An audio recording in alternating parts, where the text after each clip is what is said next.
As a starter for the first time in his career. He helps the Spurs get their 6th consecutive win tonight. 126-113 over Golden State. For Doris Burke and George Sedano, Dave Pash. SVP, SportsCenter, take it away.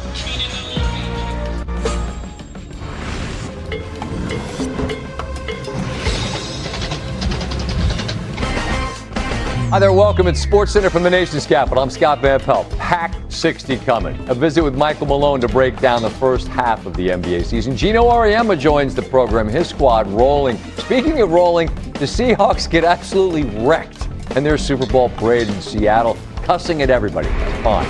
We begin with the best thing I saw today. Kawhi Leonard in the fourth quarter, unbelievable. He had 19 in the fourth. And we're in a tie game late. Kawhi, bucket good, and the foul. Clips bench goes nuts. 27-12 for Kawhi. Spinning around Thompson. You see surrounded by Rockets. He doesn't care. 34-year-old is as good as anyone in this league and was brilliant in the fourth as they get the win. As good as anybody?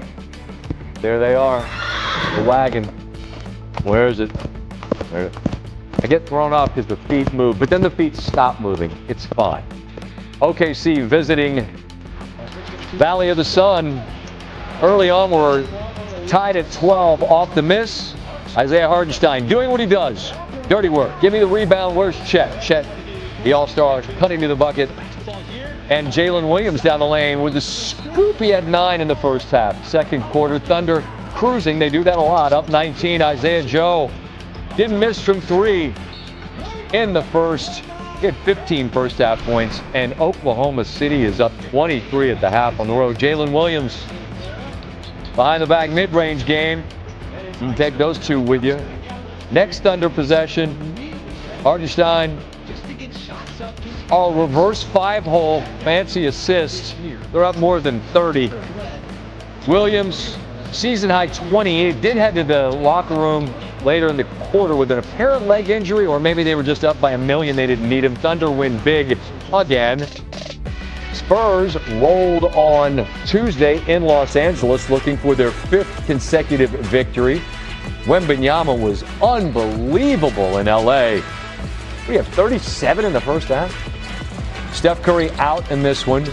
Draymond down low, so clever with it. Gets Wemby off the floor, bucket, and the foul. Warriors up 14. Dylan Harper.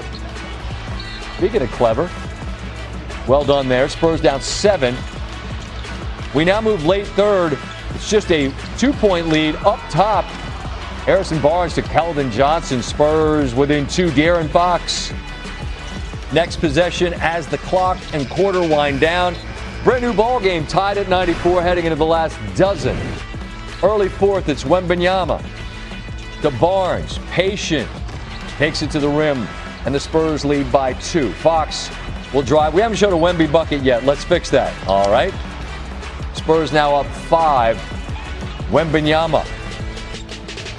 It's just absurd how big that man is in a catch-and-shoot 3. Remarkable. The lead now double digits.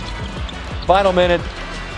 Draymond on the turnover. De'Aaron Fox takes it to the rim. He had 27 and 8 assists.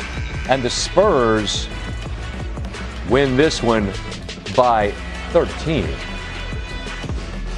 Pistons entered Wednesday 39-13. Regardless of outcome, they'll be the top team in the Eastern Conference at the All-Star break. First time Detroit enters the break atop the East since 2006-2007. That squad reached the conference finals but lost to the LeBron-led Cavaliers.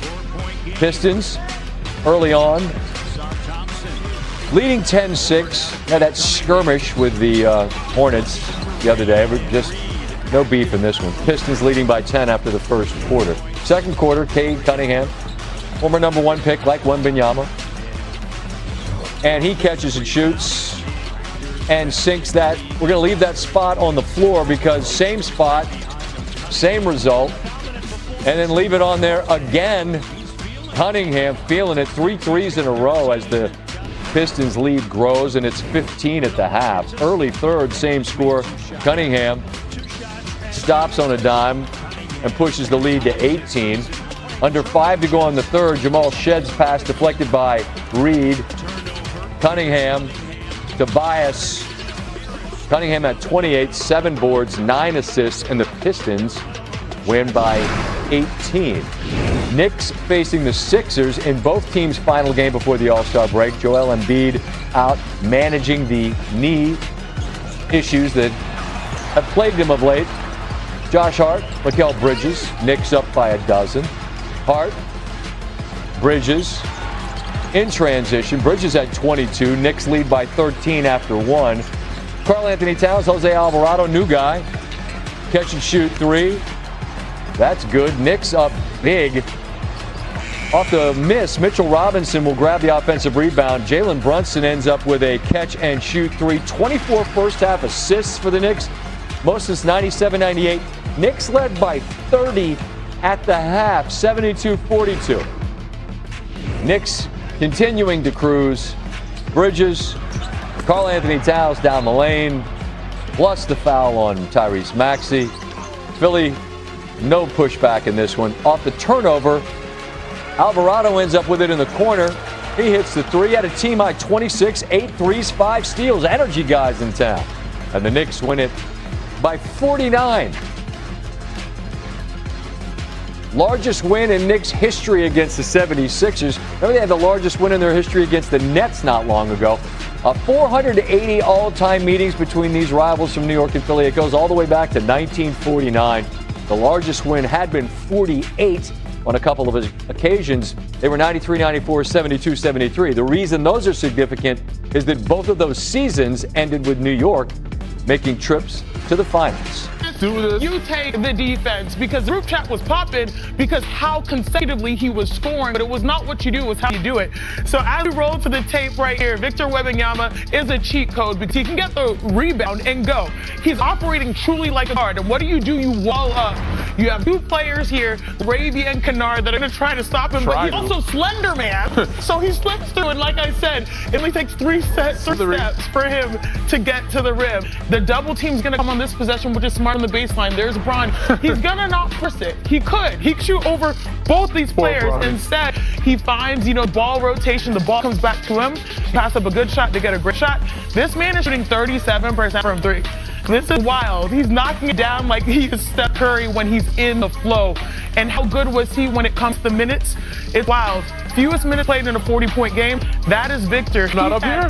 Damn, I thought I was going to be there. No. Okay. So I had a good quarter one time. 40 points in 26 minutes. It was wild. Even Danny last night was like, I can't believe what I'm seeing on box score. Am I reading this right? 45 in 8 minutes? Doesn't make any sense. I'm like, that can't be possible. What about defense, though? We're going to go over to defense because this is where I think he's the most effective. I know he scored at a high clip, but there's things you can teach in the basketball world. There's one thing you can't teach now. You know what that is? Size. 7'4". You can't teach that. You can't teach that. Sorry, short kings out there.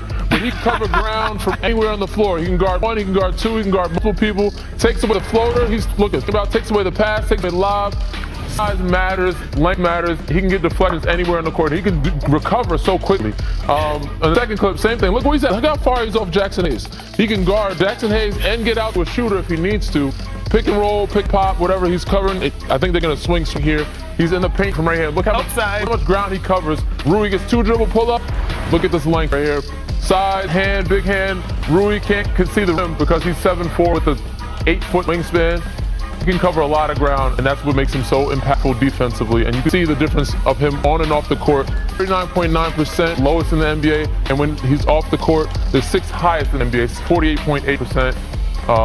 When he's not on the court. So yeah, on both ends of the floor, this was truly a masterclass. Yeah, absolutely. In a short amount of time too. And I love the way that when Victor after the game, he said, we have had to play down to our competition, to play down to lesser teams. And I know it's easy to say, okay, the Lakers were without their big 3. Of course, the Spurs were supposed to make this kind of statement. Not always. This can be a trap game. Tim, you were there. You were listening to what Victor was saying post-game. And I don't know about you, but listening to him, watching what we saw on the floor, I started to think to myself, okay, maybe in May, maybe in June, we could still be having a conversation about the team. Yeah, Lakers also